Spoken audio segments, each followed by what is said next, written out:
Bienvenue dans notre studio Fountaine Pajot. Aujourd'hui, nous accueillons Romain Motto, qui est donc directeur général adjoint du groupe Fountaine Pajot Dufour. Aujourd'hui, c'est la journée mondiale pour le climat et donc c'est l'occasion de parler du plan Odyssea. Donc, l'entreprise Fountaine Pajot fut créée en 1976 dans une quête de performance sportive par Jean-François Fountaine et Yves Pajot.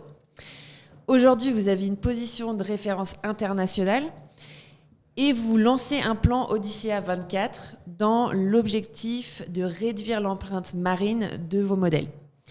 Est-ce que vous pouvez nous expliquer en quoi consiste le plan Odyssea 24 ? Oui, alors on va dire de façon globale, on a même visé un objectif 2030 pour être un peu plus ambitieux puis se laisser un peu plus de temps pour la transformation. Alors comment est-ce qu'on a travaillé sur ce plan Odyssea 24 ? Finalement, on a voulu vraiment avoir une approche scientifique pour commencer notre débat. C'est-à-dire qu'il fallait faire un audit précis de là où on en était et vraiment comprendre finalement à 360 degrés quels étaient nos impacts sur l'environnement, sur les parties prenantes. Et donc on a lancé ça il y a presque 2 ans maintenant. Alors c'était un peu fastidieux parce que ça a été fait pendant le Covid. On s'est rendu compte que ça nous demandait d'aller chercher énormément d'analyses, de data qu'on n'avait pas forcément. Donc on s'est fait accompagner. On a choisi un protocole international et scientifique pour vraiment analyser ça. Et on a reçu l'été dernier notre bilan, notre analyse de cycle de vie complet qui nous a permis de construire justement cette vision 2030 en disant quel peut être l'objectif scientifiquement atteignable qu'on pourrait imaginer avoir d'ici 2030.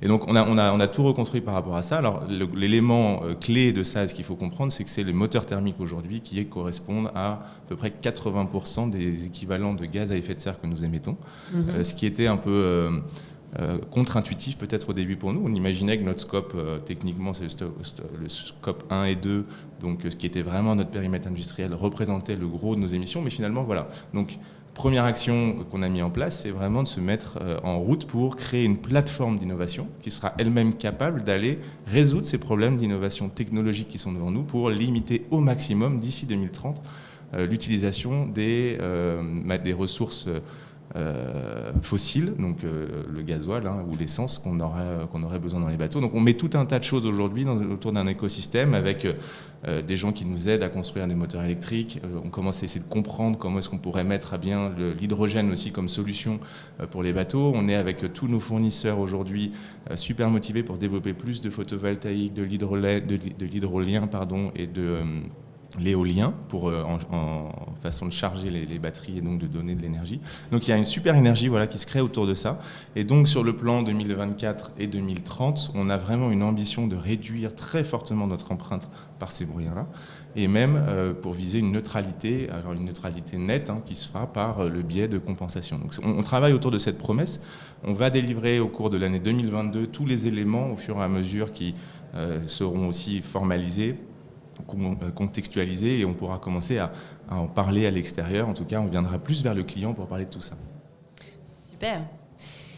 Donc, d'après vous, pourquoi est-ce important pour l'industrie de la plaisance de mettre en place ce type de plan ?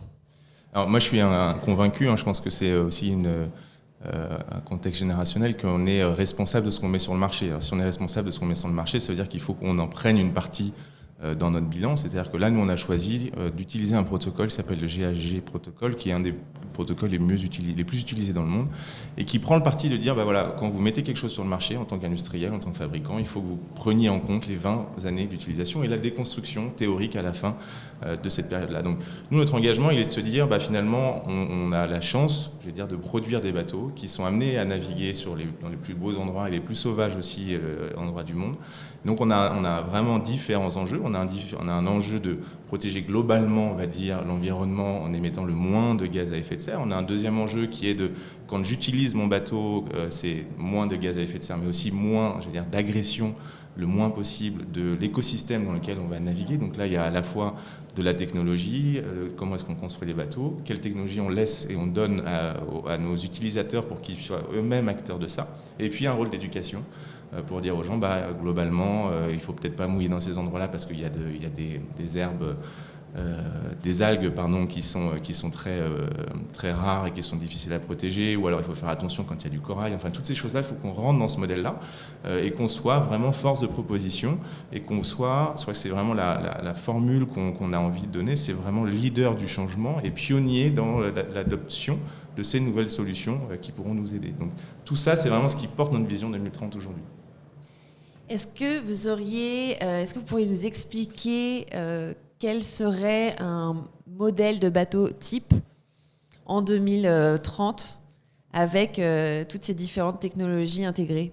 Alors en fait, on travaille vraiment dessus en ce moment avec tous les collaborateurs du groupe Fountaine Pajot et aussi avec notre écosystème d'entrepreneurs qui est autour de nous et qui nous aide à trouver des solutions pour, dès l'année prochaine, dès 2023, on espère sur la fin de 2023, construire un démonstrateur zéro carbone qui doit être un peu la figure de proue de notre engagement et qui doit réussir à mettre tout ensemble toutes les solutions auxquelles on pense aujourd'hui, qui ne sont pas nécessairement industrielles, qui ne sont pas encore nécessairement accessibles en termes de coûts à la vulgarisation qu'on veut en faire demain.